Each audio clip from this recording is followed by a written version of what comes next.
आज मैं एक्सप्लेन करने वाला हूँ 2023 में आई फिल्म मैग 2 द ट्रेंच को। कहानी की शुरुआत होती है और हमें समुद्र के किनारे कुछ छोटे छोटे क्रीचर्स को दिखाया जाता है जो कि यहाँ पर आपस में शिकार के लिए लड़ रहे थे।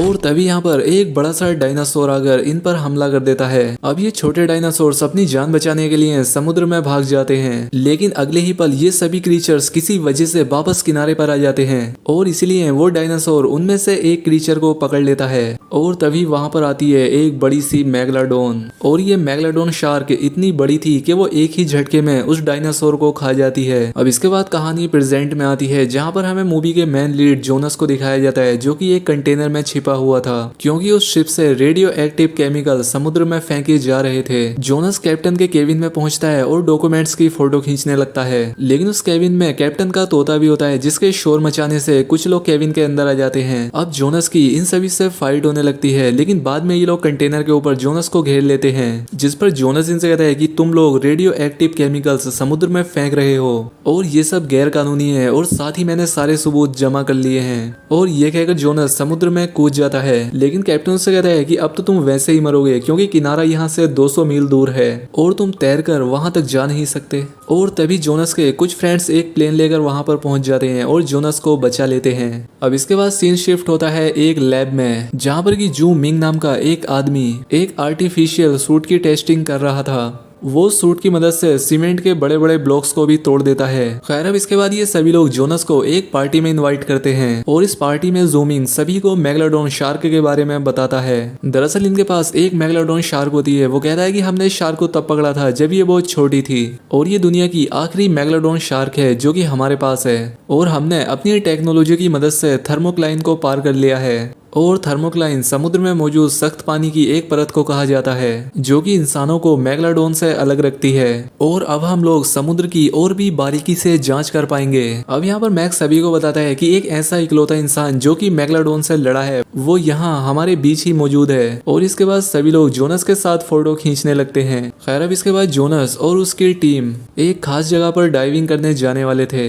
मिंग भी आने की जिद करती है, लेकिन जोनस उससे मना करता है क्योंकि वहां पर खतरा था। लेकिन मिंग के बहुत ज्यादा जिद करने की वजह से जोनस मान जाता है। वो कहता है कि ठीक है, लेकिन तुम्हें दूर से डाइविंग देखनी होगी। दूसरी तरफ जोमिंग मेगलाडोन के पूल में उतर चुका था, इसीलिए जोनस और मिंग उसे समझाते हैं कि देखो पानी से बाहर आ जाओ क्योंकि मेगलाडोन खतरनाक है, उसे ट्रेन नहीं किया जा सकता। लेकिन जोमिंग उनकी बात नहीं मानता। अब इसके बाद धीरे धीरे मेगलाडोन जोमिंग की तरफ बढ़ने लगती है, लेकिन यहाँ पर जूमिंग के पास एक डिवाइस होता है जिसके अंदर से निकलने वाली वेव से मेगलाडोन उसे बिना नुकसान पहुंचाए वहां से चली जाती है। लेकिन मेगलाडोन दोबारा वापस आती है और इस बार जूमिंग उस डिवाइस को कंट्रोल नहीं कर पाता और मेगलाडोन जूमिंग पर हमला कर देती है। लेकिन जूमिंग की किस्मत अच्छी थी, वो इस बार बच जाता है। जोनस उसे समझाता है कि देखो मेगलाडोन के पूल में उतरना सबसे बड़ा बेवकूफ़ी का काम है। खैर अब इसके बाद ये लोग डाइविंग के लिए मैनावन पहुंचते हैं। अब मेगलाडोन को जिस पूल में कैद किया गया था वो समुद्र से जुड़ा हुआ था और इसीलिए मेगलाडोन उस पूल को तोड़कर समुद्र में भाग जाती है। दूसरी तरफ जोनस अपनी टीम के साथ समुद्र में डाइव करने की तैयारी कर रहा था। अब इन लोगों के रीडिंग्स चेक करने पर उन्हें सबमरीन में कुछ गड़बड़ दिखाई देती है क्योंकि मिंग चुपके से सबमरीन के अंदर आ गई थी। इसलिए जोनस कहता है कि सबमरीन को वापस लो, हम मिंग को खतरे में नहीं डाल सकते।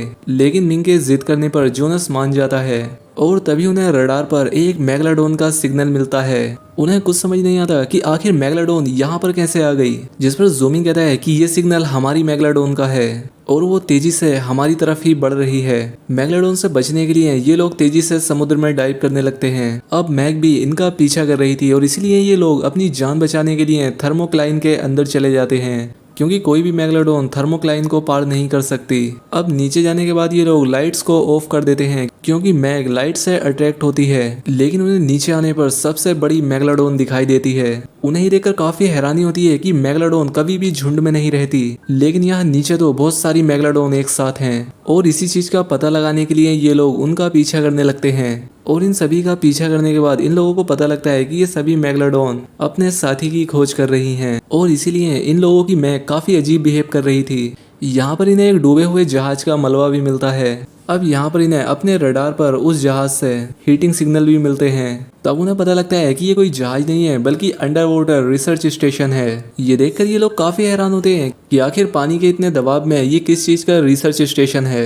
उस रिसर्च स्टेशन में हम एक्टर नाम के एक आदमी को देखते हैं जो कि अपने लोगों के साथ मिलकर वहां पर खुदाई कर रहा था। उसने वहां पर हर जगह बॉम्ब्स बिछा रखे थे। अब उसका कंप्यूटर सिस्टम भी उसे जोनस और उसकी बाकी की टीम का सिग्नल देता है। एक्टर अपने लोगों से कहता है कि जल्दी से वहां से निकलो, मैं ब्लास्ट करने वाला हूँ। लेकिन उसके लोग कहते हैं कि हम इतनी जल्दी यहाँ से कैसे निकल सकते हैं, और अब इसीलिए एक्टर वहां पर ब्लास्ट कर देता है, जिसकी वजह से वहां पर बड़े बड़े पत्थर इनके ऊपर गिरने लगते हैं। अब ये लोग उन पत्थरों के बीच से बचने की कोशिश करते हैं। इस ब्लास्ट की वजह से थर्मोक्लाइन में एक बहुत ही बड़ा होल हो जाता है और जेसन की टीम का कॉन्टेक्ट भी उससे टूट जाता है। इसलिए मैक उन्हें ढूंढने के लिए रेस्क्यू सबमरीन तैयार करने के लिए कहता है, लेकिन किसी ने उस सबमरीन को जानबूझकर खराब कर दिया था। इसलिए जोनस अपनी टीम से कहता है कि हम लोग सूट पहनकर पैदल ही इस रास्ते को पार करेंगे। जूमिंग कहता है कि हमें कम से कम 3 किलोमीटर तक पैदल चलना होगा और हमारे सूट में ज्यादा ऑक्सीजन भी नहीं है, इसलिए हमें ध्यान से रास्ता पार करना होगा। अब ये लोग धीरे धीरे आगे बढ़ने लगते हैं। तभी इनके एक साथी को कुछ हलचल महसूस होती है।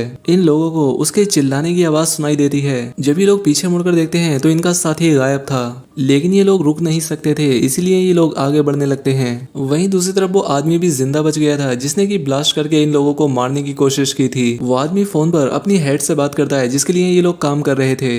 वो उसे ऑर्डर देती है कि उन लोगों को खत्म कर दो। दूसरी तरफ जोनस का दोस्त सीसीटीवी फुटेज चेक करने के लिए कहता है, लेकिन पूरे स्टेशन की फुटेज किसी ने डिलीट कर दी थी। दूसरी तरफ इन लोगों की भी ऑक्सीजन कम हो रही थी। अब ये लोग उस स्टेशन से थोड़ा ही दूर थे कि तभी इन लोगों पर कुछ क्रीचर्स हमला कर देते हैं। ये वैसे ही क्रीचर थे जो कि हमें मूवी की शुरुआत में दिखाए गए थे, और इन्हीं क्रीचर्स ने इनके साथी को भी मार दिया था। ये लोग भी उन क्रीचर्स से लड़ना शुरू करते हैं, लेकिन वो क्रीचर इन पर भारी पड़ रहे थे। अब ये लोग उनसे बचने के लिए लाइट्स ऑन कर देते हैं। क्रीचर्स तो लाइट से डरकर भाग जाते हैं, लेकिन लाइट देखकर मेगालोडॉन वहां पर आ जाती है और वो इनके 2 साथियों को मार देती है। अब जैसे तैसे ये लोग मेगालोडॉन से बचते हुए स्टेशन के अंदर चले जाते हैं। पानी के प्रेशर की वजह से इनकी एक साथी का हेलमेट डैमेज हो जाता है और वो मारी जाती है, और ये बाकी के लोग स्टेशन के अंदर पहुंच जाते हैं। इन लोगों को यहाँ पर कुछ अजीब पत्थर दिखाई देते हैं। जूमिंग इन्हें बताता है कि इन पत्थरों को न्यूक्लियर बॉम्ब बनाने के लिए यूज किया जाता है और इस छोटे से टुकड़े की कीमत भी मिलियंस में होगी। दूसरी तरफ मिंग कंप्यूटर की मदद से कांटेक्ट करती है,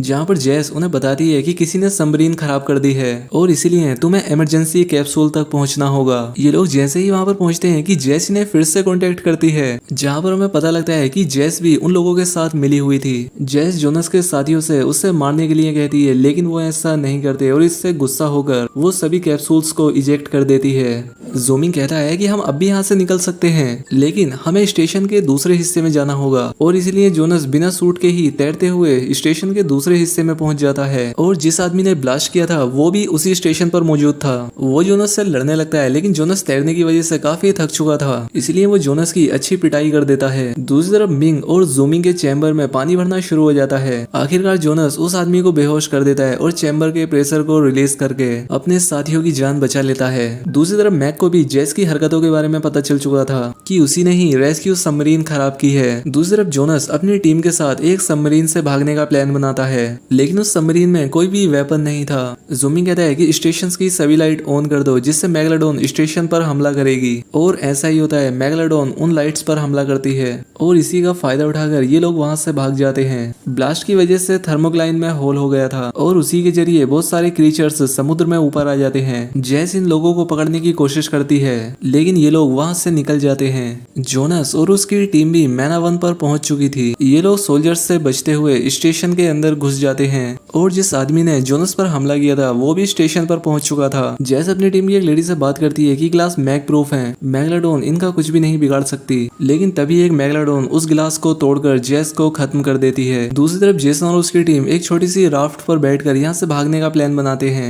जूमिंग कहता है कि हम इससे 100 मीटर भी नहीं भाग सकते, हम मैग का शिकार बन जाएंगे।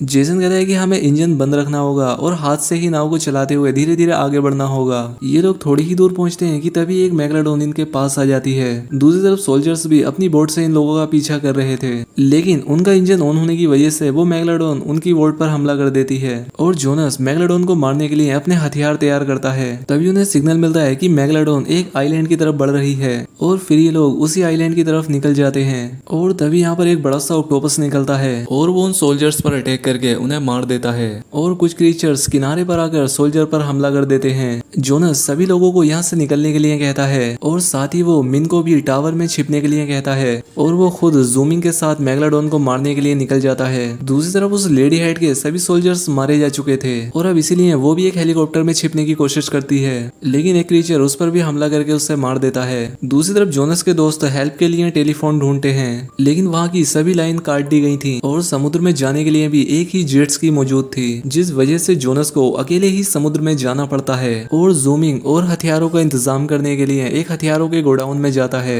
लेकिन सोल्जर्स उन क्रीचर्स से बचने के लिए इसी जगह पर छिपे हुए थे। दूसरी तरफ जोनस एक मेगालोडॉन पर हमला करता है, लेकिन उससे कुछ भी नहीं होता और उल्टा जोनस को ही वो नीचे गिरा देती है। जोनस जैसे तैसे जेट्स की स्टार्ट करके वहां से निकल जाता है। दूसरी तरफ सोल्जर जूमिंग और उसके साथियों को मारने ही वाले होते हैं, तभी जूमिंग बड़ी ही चालाकी से वहां से भाग जाता है। फायरिंग की वजह से वहां पर एक ब्लास्ट हो जाता है, जिसकी वजह से सभी सोल्जर्स और वहां के क्रीचर मारे जाते हैं। दूसरी तरफ जोनस एक और मेगालोडॉन पर हमला करता है और इस बार वो उसे मारने में कामयाब भी हो जाता है। दूसरी तरफ जूमिंग मैक के साथ हेलीकॉप्टर लाने के लिए जाता है, जहाँ पर जूमिंग एक क्रीचर का ध्यान बटाता है और मैक हेलीकॉप्टर में जाकर बैठ जाता है, लेकिन उस क्रीचर ने जूमिंग को देख लिया था। जूमिंग किसी तरह से उस क्रीचर को मारकर हेलीकॉप्टर पर लटक जाता है। दूसरी तरफ वो बड़ा सा ऑक्टोपस समुद्र के किनारे सभी लोगों को एक एक करके मार रहा था। अब यहाँ पर एक्टर भी पहुंच जाता है और वो जोनस पर फायरिंग करने लगता है ताकि वो मेगालोडॉन को ना मार सके। दूसरी तरफ जूमिंग हेलीकॉप्टर से मिंग को लेने के लिए हाथ बढ़ाता है, लेकिन तभी वो ऑक्टोपस हेलीकॉप्टर को ही पानी के अंदर खींच लेता है।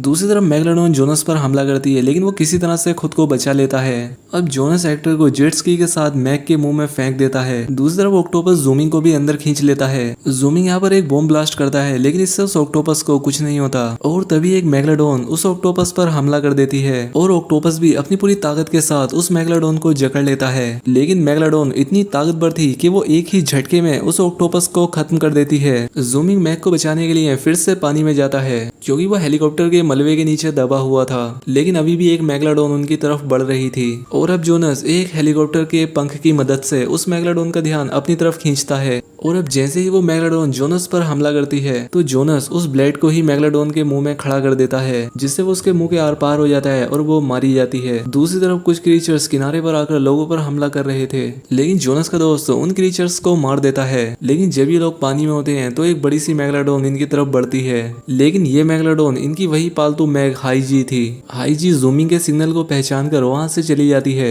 अब आखिरकार इन लोगों ने सभी क्रीचर्स को मार दिया था, इसीलिए ये लोग सेलिब्रेट करते हैं और इसी सीन के साथ ये मूवी यहाँ पर खत्म हो जाती है। तो दोस्तों उम्मीद करता हूँ कि आपको एक्सप्लेनेशन पसंद आई होगी। वीडियो अच्छी लगी हो तो वीडियो को लाइक और चैनल को सब्सक्राइब जरूर करें। मिलते हैं हमारी अगली वीडियो में।